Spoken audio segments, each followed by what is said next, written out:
नमस्कार दोस्तों। आज के इस एजुकेशनल एक्सप्लेनर में हम एक बहुत ही कमाल के कॉन्सेप्ट पर बात करने वाले हैं। जरा सोचिए कि हमारा यह पूरा ब्रह्मांड एक बहुत ही सख्त अकाउंटिंग सिस्टम पर चलता है और यहाँ जो करेंसी चलती है वो पैसा नहीं बल्कि एनर्जी या ऊर्जा है। जब हम कोई ईंधन जलाते हैं या आपकी फोन की बैटरी काम करती है तो असल में एक तरह की ऊर्जा दूसरी तरह की ऊर्जा में बदल रही होती है। ऊर्जा के इसी लेन देन और रूप बदलने की स्टडी को हम ऊष्मागतिकी या थर्मोडायनामिक्स कहते हैं। तो चलिए इस ब्रह्मांडीय बैलेंस शीट को समझते हैं। अब किसी भी फॉर्मूले या गणित में उलझने से पहले जरा महान वैज्ञानिक अल्बर्ट आइंस्टीन के इस कोट पर गौर करते हैं। आइंस्टीन खुद मानते थे कि थर्मोडायनामिक्स के नियम इतने पुख्ता और बुनियादी हैं कि इन्हें भविष्य में कभी भी जुटलाया नहीं जा सकेगा। ये नियम हमारे ब्रह्मांड के हर छोटे बड़े हिस्से पर लागू होते हैं। मतलब इसका दार्शनिक और वैज्ञानिक वजन बहुत बहुत ज्यादा है। आज के हमारे इस एक्सप्लेनर का एजेंडा कुछ इस तरह रहेगा। हम शुरुआत करेंगे ब्रह्मांड और उसके सिस्टम से, फिर एनर्जी, एंथैल्पी और एंट्रोपी जैसे दिलचस्प कॉन्सेप्ट्स को समझेंगे और आखिर में गिब्स फ्री एनर्जी तक पहुंचेंगे जो असल में तय करती है कि इस ब्रह्मांड में कोई घटना होगी या नहीं। तो चलिए पहले हिस्से से शुरू करते हैं, ब्रह्मांड और उसकी प्रणालियां। सबसे पहले हमें अपने इस एनर्जी बैंक की बाउंड्रीज को समझना होगा। थर्मोडायनामिक्स में चीजों को आसान बनाने के लिए हम पूरे ब्रह्मांड को सिर्फ दो हिस्सों में बांट देते हैं। पहला है निकाय यानी सिस्टम। सिस्टम ब्रह्मांड का वो छोटा सा हिस्सा है जिस पर हमारा पूरा फोकस होता है, जिसका हम अध्ययन कर रहे हैं। और इस सिस्टम को छोड़कर ब्रह्मांड का जो कुछ भी बच गया वो सब परिवेश यानी सराउंडिंग्स कहलाता है। सिस्टम और सराउंडिंग्स को मिला दें तो पूरा ब्रह्मांड बन जाता है।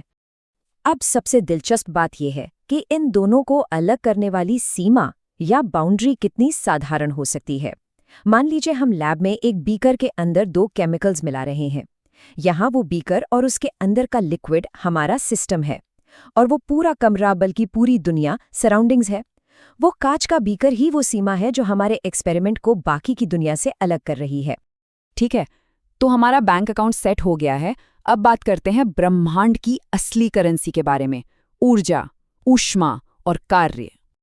देखिए, हर सिस्टम के पास अपना खुद का एक एनर्जी रिजर्व होता है, एक तरह की बेसलाइन वेल्थ जिसे हम आंतरिक ऊर्जा या इंटरनल एनर्जी कहते हैं। इसे यू से लिखा जाता है। इसमें सिस्टम के अंदर की हर तरह की ऊर्जा शामिल होती है, चाहे वो केमिकल हो, इलेक्ट्रिकल हो या मैकेनिकल हो।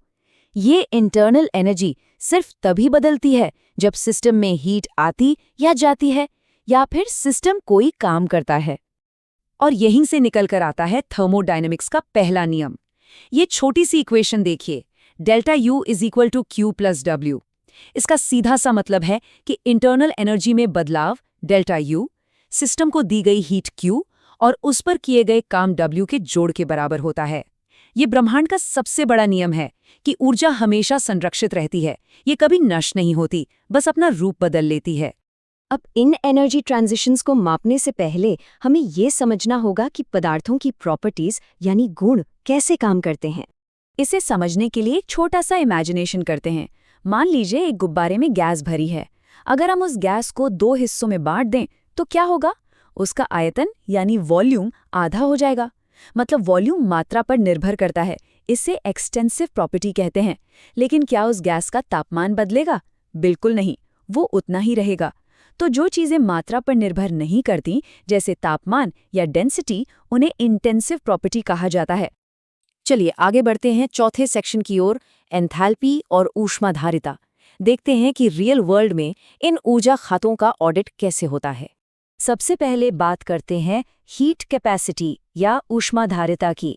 नाम से ही साफ है, किसी चीज का तापमान बढ़ाने के लिए हमें कितनी हीट देनी पड़ेगी, ये उसकी हीट कैपेसिटी है। प्रयोगशालाओं में वैज्ञानिक बम कैलोरीमीटर जैसे उपकरणों का उपयोग करते हैं। आप इन्हें ब्रह्मांड के सुपर सेंसिटिव थर्मामीटर मान सकते हैं, जो बड़ी ही बारीकी से बता देते हैं कि किसी केमिकल रिएक्शन में कितनी हीट निकली या सोखी गई है। लेकिन रुकिए, लैब के बाहर हमारी असल जिंदगी में तो ज्यादातर चीजें हवा के लगातार दबाव यानी कांस्टेंट एटमॉस्फेरिक प्रेशर में होती हैं, है ना? यहीं पर एंथैल्पी की एंट्री होती है। स्थिर दबाव पर जो हीट चेंज होता है उसे एंथैल्पी कहते हैं। फैक्ट्रियों में हीटिंग या कूलिंग सिस्टम डिजाइन करते वक्त एंथैल्पी बहुत बहुत ज्यादा काम आती है, क्योंकि ये नॉर्मल कंडीशन में हीट के फ्लो को ट्रैक करती है। लेकिन कभी-कभी एंथैल्पी को सीधा नापना नामुमकिन सा होता है, जैसे खाने वाला नमक, सोडियम क्लोराइड कैसे बनता है। इसकी एनर्जी कैलकुलेट करने के लिए हम बॉर्न-हैबर साइकिल का इस्तेमाल करते हैं। ये तरीका एक बहुत ही